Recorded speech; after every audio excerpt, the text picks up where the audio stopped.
हम लोग कुछ शब्द प्रायः सुनते हैं, ऋषि, मुनि, योगी, सन्यासी, संत, ये सब क्या होते हैं और इनमें अंतर क्या होता है।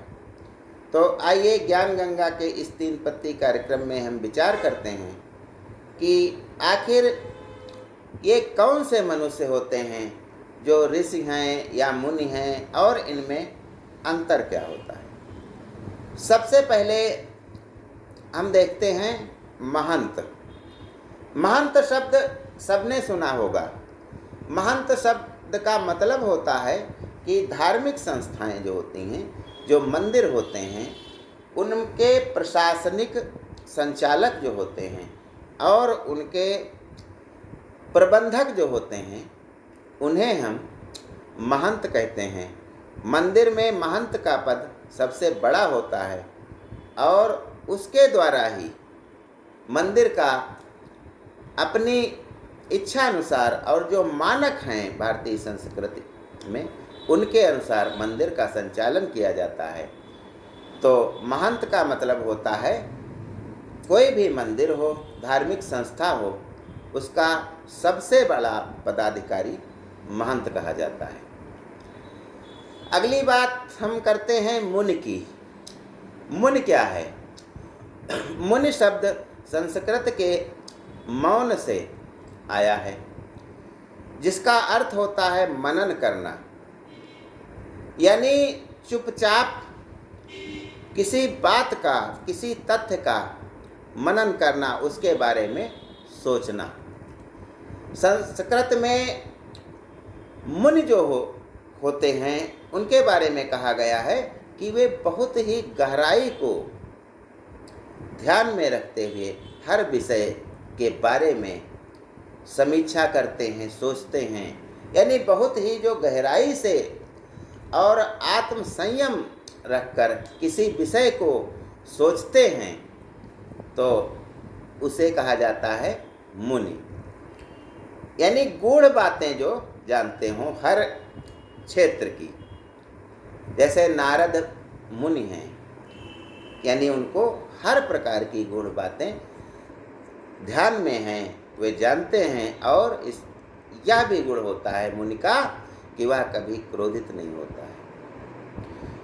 आगे हम देखते हैं ऋषि। ऋषि क्या है? जो हर चीज को जानते हैं, शाश्वत सत्य को जानते हैं, वे कहलाते हैं ऋषि।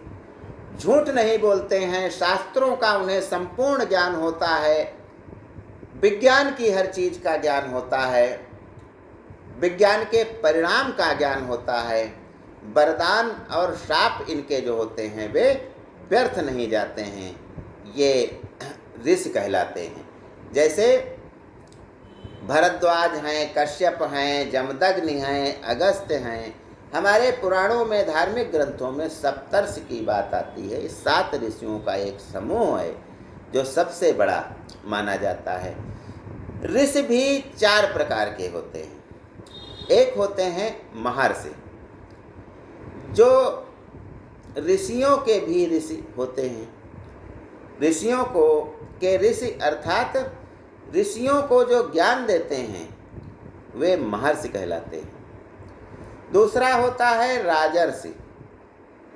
जब किसी राजा को ऋषियों जैसा ज्ञान प्राप्त हो जाता है, या जो अपने संयम से प्रजा का पालन करते हुए ऋषियों जैसा ज्ञानी हो जाता है, तो उसे कहते हैं राजर्षि। अर्थात राजा और ऋषि का संगम, दोनों चीजें हैं, वो राजा भी है और ऋषि भी है।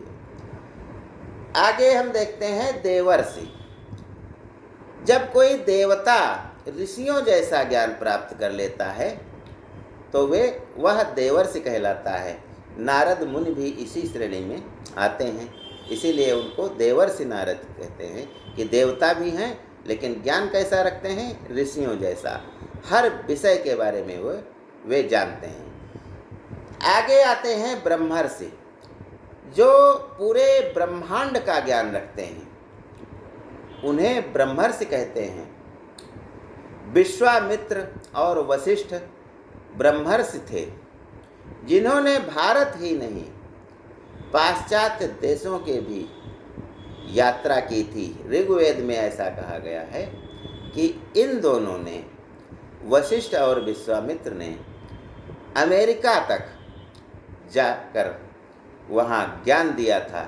तभी तो सनातन का परचम सारे संसार में फहराया और सारे संसार में सनातन को मानने वाले मिलते हैं। आगे हम देखते हैं साधु। साधु का मतलब होता है, कोई बाबा से नहीं मतलब होता है। साधु का मतलब है जो भी सही रास्ते पर चलता है उसे साधु कहते हैं।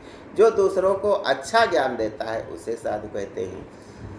किसी को कष्ट न देता हो, किसी की बुराई न करता हो और किसी का अहित न करता हो, न सोचता हो, वह साधु होता है। साधु गृहस्थ भी हो सकते हैं, यानी गृहस्थ जीवन में रहते हुए भी हम साधु बन सकते हैं। तभी कहा जाता है कि वे, किसी भी आदमी को कहा जाता है बड़े साधु प्रकृति के हैं, बहुत अच्छे हैं, जो दूसरों को अच्छा ज्ञान देते हैं और खुद भी किसी की बुराई नहीं करते हैं, किसी को कष्ट नहीं देते हैं। ऐसे व्यक्ति को साधु कहा जाता है। अब आगे आता है संत। संत का मतलब है कड़ी तपस्या से जो ज्ञान प्राप्त करके समाज को सही रास्ता दिखाते हैं, उन्हें संत कहते हैं। यानी तपस्या करके ज्ञान प्राप्त करते हैं, फिर समाज को सही रास्ता दिखाते हैं, वे संत कहलाते हैं। जैसे तुलसीदास जी, ज्ञानेश्वर, सूरदास, रविदास और अनेक प्रकार से संत हमारी धरती पर हुए हैं, जिन्होंने समय समय पर समाज को सही दिशा दी है, समाज को आईना दिखाया है। आगे देखते हैं सन्यासी। सन्यासी का मतलब होता है मोह माया या संसार के भौतिक सुख का जो त्याग कर देता है, वह सन्यासी कहलाता है।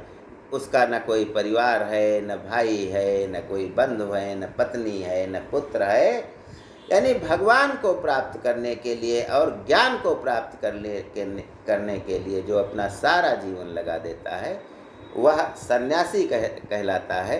समय समय पर सन्यासियों ने आकर के जो है भारत के परचम को आगे बढ़ाया है और भारतीय संस्कृति की रक्षा की है।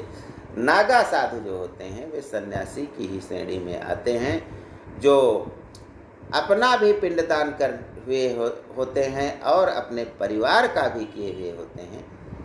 यानी वे एक प्रकार से मर चुके हैं, फिर भी हमारे सनातन की रक्षा के लिए, हमारे देश की रक्षा के लिए वे सदैव आगे आते रहे हैं। और अंत में हम जानते हैं योगी के बारे में। योगी का मतलब होता है वे अपने को संत भी बताते हैं, यानी सारी उम्र जो भगवान की आराधना करते रहते हैं, ये नींद में भी जागते रहते हैं, यानी बहुत अधिक सजग होते हैं और ईश्वर की आराधना करते हैं और संसार को ज्ञान देते हैं, समाज कैसे चले इस पर विचार करते हैं, तो उन्हें योगी कहा जाता है। तो इस प्रकार से हमने मुनि, ऋषि, महर्षि, साधु, संत, सन्यासी और योगी के बारे में जाना। ज्ञान गंगा में बस आज इतना ही। जय हिंद, जय भारत।